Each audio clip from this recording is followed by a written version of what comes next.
खरं तर मुंबई आर्थिक राजधानी, महाराष्ट्राची राजधानी आहे. मुंबईसारख्या शहरामध्ये ही अशी मोठी घटना घडलं, हे खरं तर अत्यंत भयावह असणार आहे नागरिकांसाठी. या सगळ्यानंतर पोलीस प्रशासनाकडून एक काही पत्रकार परिषद घेतली जाणार आहे का? काय नक्की घडलं आहे याबद्दलची काही माहिती दिली जाणार आहे का? याबद्दल काही कळू शकलंय का? खरं तर ह्या सगळ्या गोष्टी इतक्या अचानक घडल्या की पोलीस इथे येऊन त्यांनी रेस्क्यू ऑपरेशन केलं आणि जसं मी सांगितलं की चकमक यामध्ये घडली.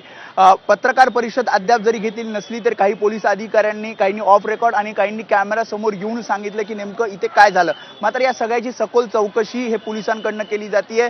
काही पालकांचे त्यासोबतच मुलांचे स्टेटमेंट्स घेतले जात आहेत की नेमकं त्याचं म्हणणं काय होतं, तो त्यांनी कशासाठी आपल्याला बोलवलं होतं. मात्र पालकांनी ज्या प्रतिक्रिया एबीपी माझाला दिल्या त्यामध्ये त्यांचं असं म्हणणं होतं की ऑडिशनसाठी बोलवण्यात आलं होतं आणि मागील 3 दिवसापासून वेब सिरीजचे ऑडिशन इथे याच बिल्डिंगमध्ये सुरू होते, ज्यामध्ये रोहित आर्यानी या मुलांना बोलवलं होतं. जसं तू म्हणतोयस की खरं तर पोलीस वेळोवेळी आवाहन करत असतात की काही भूलचापांना बळी पडू नये किंवा ऑडिशन्समध्ये सुद्धा अनेकदा असे प्रकार समोर येतात की कुठे आर्थिकरित्या गंडवलं जातं आणि त्यामुळेच या सगळ्या विचार करूनच खरं तर पालकांनी मुलांना अशा ऑडिशन्सला पाठवावं. मात्र कुठलीही पूर्वकल्पना या पालकांनाही नव्हती आणि असं काही होईल हे स्वप्नातही खरं तर या पालकांनी बघितलं नाही. मात्र ज्यावेळी ऑडिशन त्यासाठी या सगळ्या मुलांना आतमध्ये नेलं आणि त्यानंतर आतमध्ये डांबून ठेवण्यात आलं, तेव्हा पालक बाहेर होते आणि पालक आरडाओरडा करायला लागले. तेव्हा स्थानिकांनी वेदांत, मी तुला थोडंसं थांबवतो. एक महत्वाची अपडेट आली, आपण अपडेट प्रेक्षकांना सांगूया. रोहित आर्य मुलांवर हल्ला करण्याच्या तयारीत होता. एक अतिशय महत्वाची ही मोठी अपडेट हाती आलेली आहे.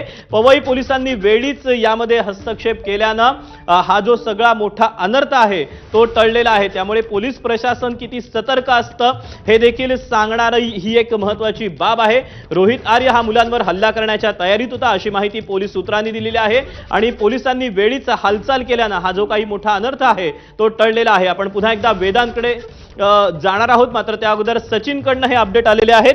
सचिन, खरं तर पोलीस प्रशासनाचं, यंत्रणेचं कौतुक करावं तेवढं थोडंच आहे, कारण की आत्ता जी अपडेट तू दिलेली आहेस त्यामध्ये खरं एक मोठा अनर्थ होऊ शकला असता.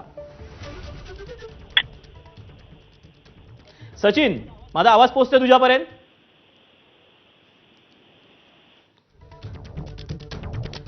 सचिनचा संपर्क आपल्यासोबत होऊ शकत नाहीये. आपण पुन्हा एकदा वेदांकडे जाऊयात.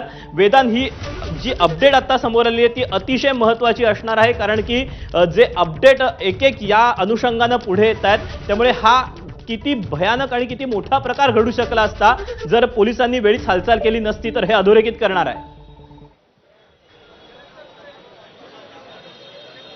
नक्की ज्या प्रकारे माहिती मिळते त्यामध्ये काही हालचाली पोलिसांनी बघितल्या, कारण मागच्या मार्गाने म्हणजे समोरच्या मार्गाने न जाता या बिल्डिंगच्या मागच्या मार्गाने पोलीस आतमध्ये गेले आणि जिथे रोहित आर्यानी या सगळ्या मुलांना बंदी केलं होतं, डांबून ठेवलं होतं, त्या ठिकाणपर्यंत पोलीस पोहोचले आणि त्यानंतर पोलिसांनी क्रॉस गोळीबार करत एक राऊंड फायर केली आणि या गोळीबारातच रोहित आर्या हा जखमी झाला.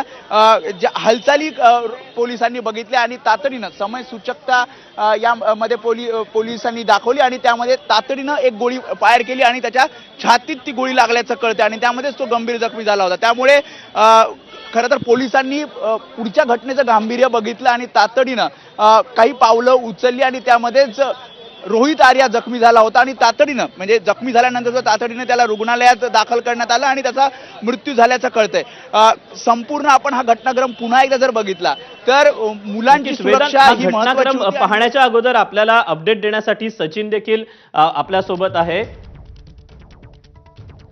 मी तुमच्या दोघांकडे देखील येतो, मात्र तुर्तास तुमच्या दोघांचेही धन्यवाद दिलेल्या सगळ्या सविस्तर माहितीबद्दल.